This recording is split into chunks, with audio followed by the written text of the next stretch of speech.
Are you ready to become a student for managing your money? Today, we're talking about how mastering your money can transform your life on this episode of Coffee with Tea.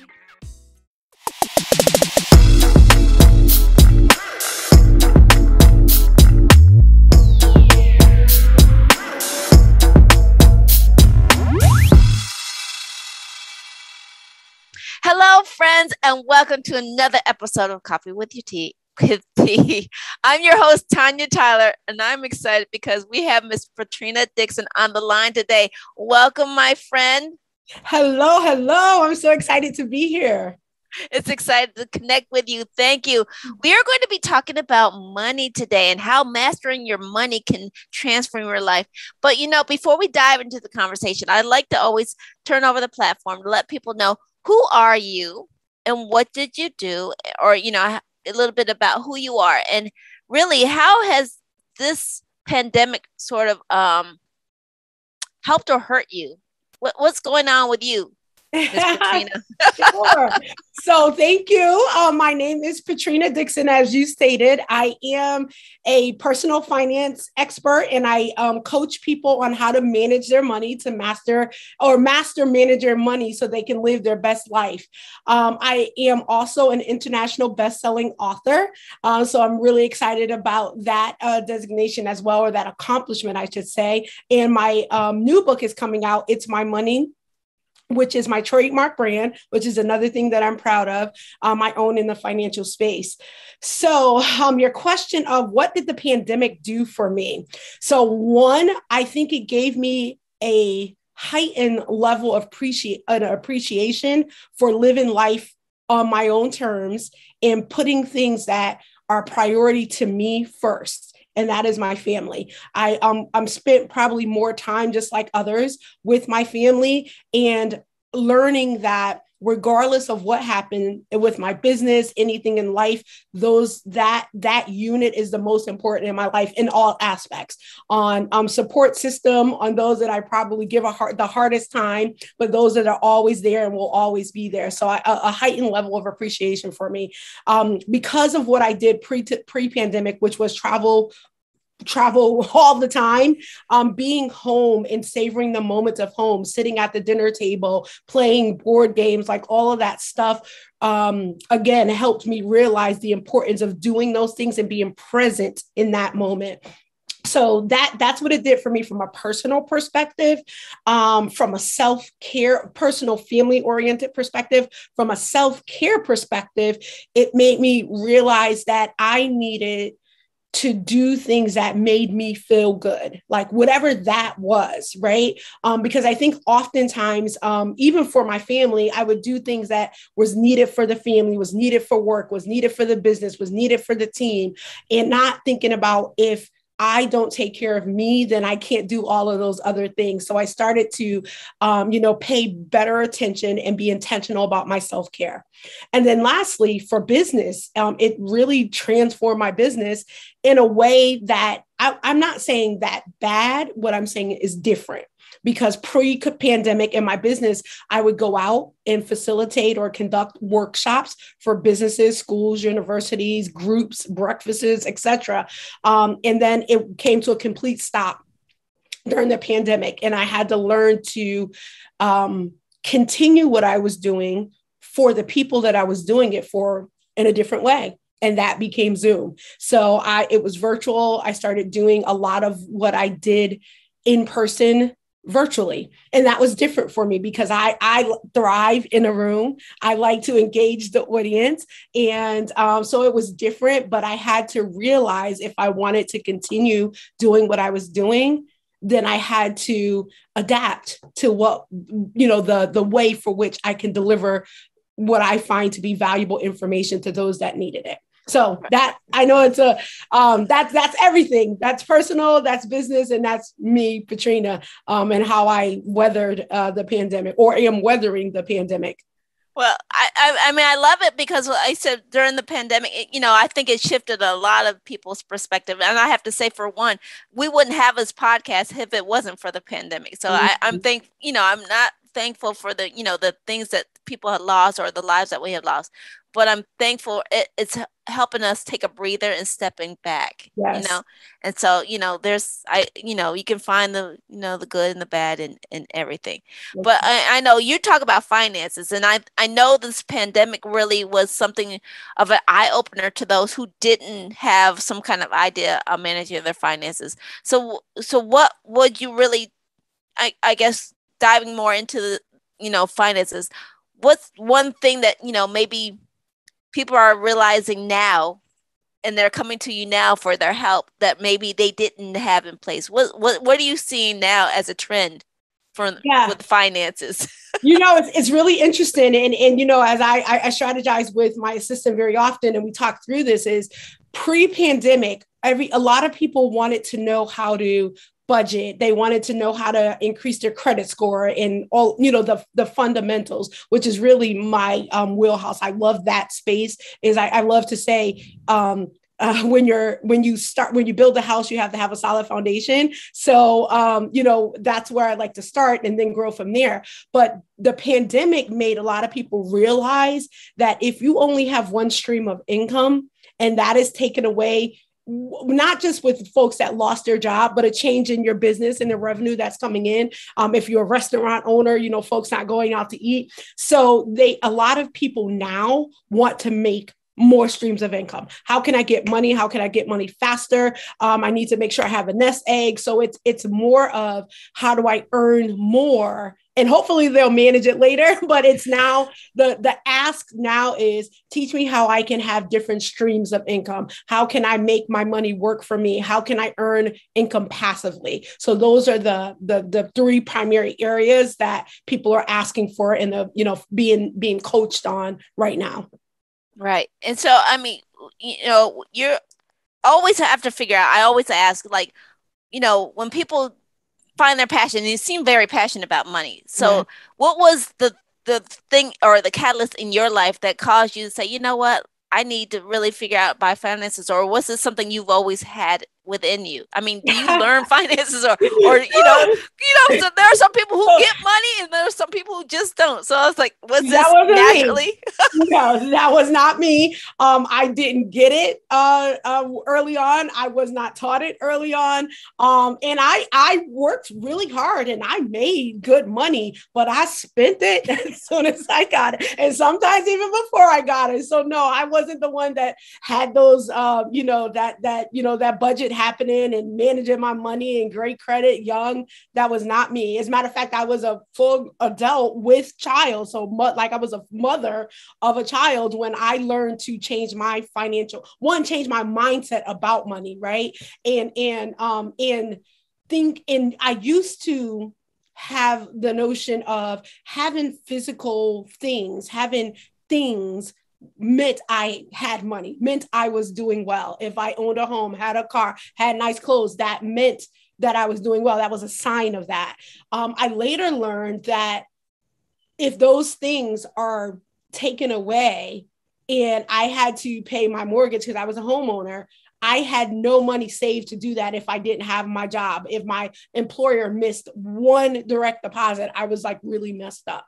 So once I changed that mindset and started to be a student of managing my money, which I was. I followed others that do what I do now. I followed them and learned various different strategies to change my personal situation. I messed up as I was starting, but then I got on the right track. And once I got to the place where my life was transformed, when I mastered my money, I'm like, I wanted to teach everyone. I wanted to teach everyone, and more importantly, young people, because I said, had I known this years ago, oh my goodness, you know what I mean? So that what my passion was, teaching people, and more importantly, trying to impact and get people before they mess up, versus how I was, where I messed up and I needed to change what I had done or the hole that I had gotten myself into. So I love this quote, which is, when you make an observation, you have an obligation. So I observed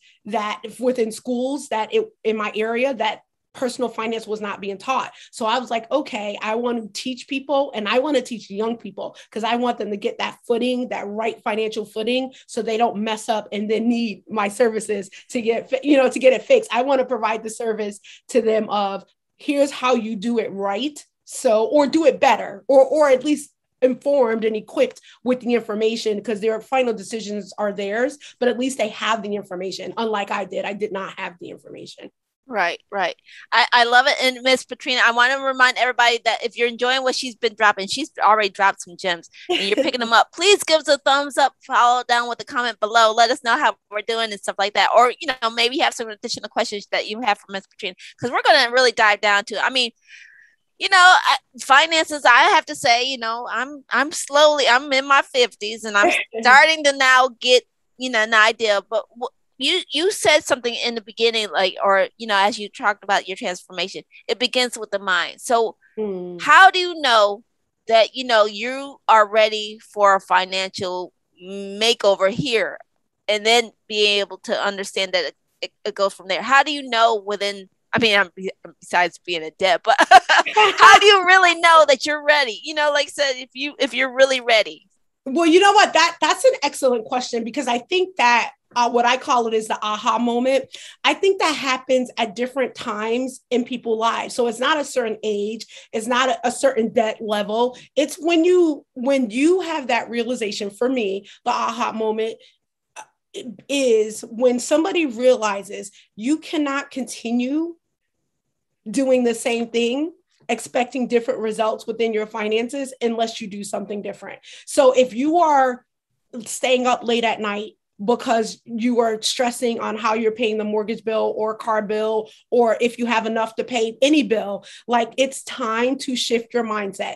I think that what happens is people grapple with, I don't have enough money to pay my bills, so I can't very well invest in somebody helping me to do my money differently. So that is one of the reasons why I started my podcast is, okay, everybody's not going to be able to work with me directly. Everybody is not going to be able to have the opportunity to come to a workshop, depending on the client that hired me in. I want to still give people the information. So I started blogging about financial topics, and I started the podcast. So now it's like, you can get this information for free, not just from me, from many others. So it's about, when you are ready, you have to take it and go the path that makes sense for you. If you want to go slower, you can listen to the podcast, read the blog. If you want to, have that trajectory upward, meaning upward with higher credit score, more money saved, earning more money, then you can be coached along with somebody that's an expert in the field. So I think, to answer your question specifically, I think that aha moment comes at different times for different people, depending on what's going on. You really have to say, I am fed up. I cannot continue doing it this way. And a lot of us talking about it now, I think it's helping people to come to that realization that I really need to do something differently if I want the situation to change. And right. And that's what we're seeing a surge of now. I need more streams of income right now is what people are looking for. Yeah. I like you said, this was, again, we said in the beginning, depending on how you look at this, could be an eye opener or it could be like, something that's like, I just can't see my way out of it. So I love how you're bringing that. So tell us a bit about, your podcast and mainly, like, when people are looking for your information, is there like a certain criteria that you're looking for, or, like, how do you become, turning that around? I mean, yeah, help me out here, because so let me money is not my thing. you just made a comment. Let me just make sure that I touch that real quick.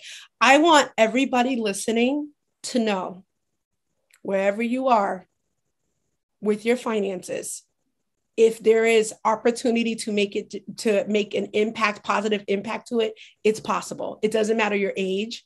It doesn't matter how tall you are, how short you are, what color you are, whatever it is.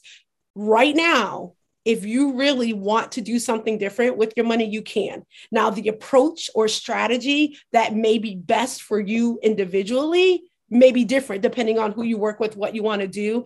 Personal finance is just that. it's personal. So not what Tanya may need may not be what Sally may need, or Sue or Bob, right? So it really depends. And that's why it's important, or I think it's important, that you work with a coach at least to get started. And then you could graduate to working on your own and taking those strategies and executing once you find out how to do that. And then you can continue on doing that solo. But know that there is a lot of people that do what I do now. And the reason why we do it is because we were once at the place that a lot of people are struggling with right now. So we found a way by others helping us get to a different place. And that's what we want to do for you all. So don't ever be embarrassed. Don't ever be ashamed. Don't ever say, well, I'm too old now, so I can't. You can. So I want to make sure that I say that. So relative to how you can find me and what I do, again, my wheelhouse is helping you lay that foundation, helping you get the fundamentals mastered, because I am here to tell you, I don't care if you come in a windfall of money comes into you. If you do not know how to master it, it'll come into you and it'll go out from you. If you like quicker than it came in. So I encourage you to learn the fundamentals. There's various different ways. Again, you can work with a coach such as myself. There's many of us out there. Or you can do some things on your own. So if you want to dip your toe and just kind of see what budgeting is, it's what I call being intimate with your money, knowing what's coming in, exactly what's coming in and what's going out, and how you plan to have it go out, and then revisiting that to actually show what actually went out. Because sometimes life happens and that thing changes. So on my website, I have free tools or resources. I have a free budget sheet and I have a free debt tracker. So you can track your debt and then you can track your progress on paying off that debt. And my website is... Wait. Okay.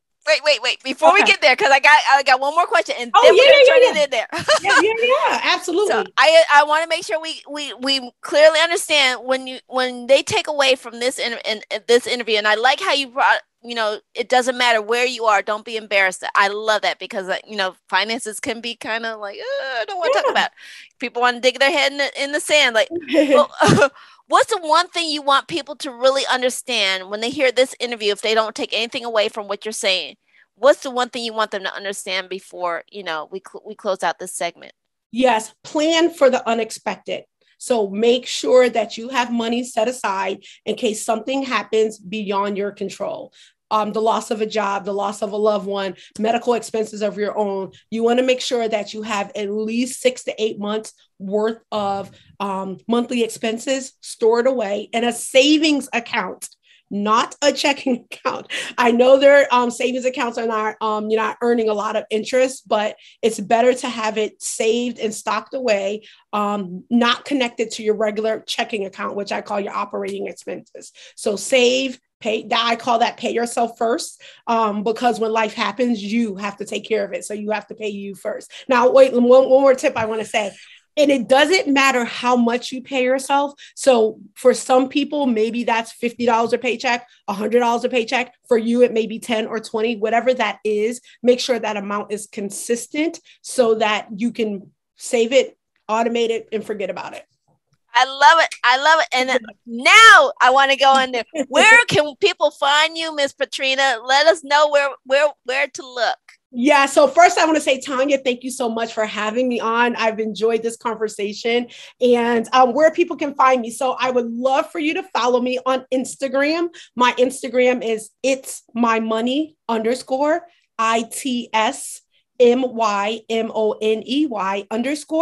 And then for the free resources that I talked about, you can either click the link in my bio on Instagram and go to those, or you can go to my website, which is itsmymoneyjournal.info, and just click the resource tab and you will get those free resources. So not only is there a free budget sheet and debt tracker, if you have little ones, there's a free coloring book that I co-did with somebody. I did with someone else. So you can download that coloring book as well. So those are downloadable items. You can print off as many as you like. And that's how you can get started if you want to do it that way.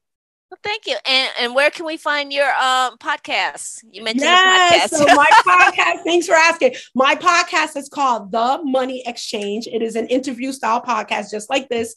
And it is on all audio platforms. So Apple and Google Podcasts, SoundCloud, Pinterest, I'm not Pinterest, Pandora. So wherever you listen to audio podcasts, you can find my podcast. Some episodes are on YouTube, so you can check me out there. It's My Money with Petrina Dixon. They'll find there. But that is if I don't have a blooper during the video. But yeah, so you can check me out there. But yes, please go and follow my podcast. It's called The Money Exchange, and I talk with people that have gone through money journeys are on the other side, and they talk about how, like I have a guest talked about how they paid off their mortgage and how they save. I have others that talk about how how they save money to start their own businesses. So it's inspirational stories of people that once was not doing well with their money that are now doing well, and they talk about how they got to that place. So yeah, that's another thing that you can check out as well.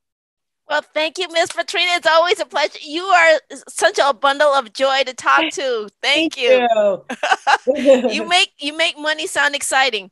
Yeah. Well, I love it. I love it. And I love it. That's all I have to say. And know that you can get to a better place. That is one thing that I want to leave. It doesn't matter where you are. You can get to a different place. Well, again, thank you and congratulations on your new book. Thank you. I also want to remind you, or at least invite you to come back on. Maybe we can have another conversation. Yes, absolutely. Yes, I love it. I love talking about money. I love talking about my book, and I love hanging with cool people. I love Thank you. I love you. Thank you. So again, thank you, Ms. Petrina, for your time. And I want to also thank everybody who tuned in. Remember, feedback is always welcome. Yes. Links that all the sites that Petrina mentioned will be posted down in the description box. So please make sure you check it out there down below. Remember, if you enjoyed this episode, give us a thumbs up, smash that like button. And if you want to continue getting all the insight, like the great insight that Ms. Petrina shared, please hit that subscribe button over there. And remember, take things in stride, go with the flow, and create your own path. And we'll see you back here on another episode of Coffee with Tea. All right? Bye-bye.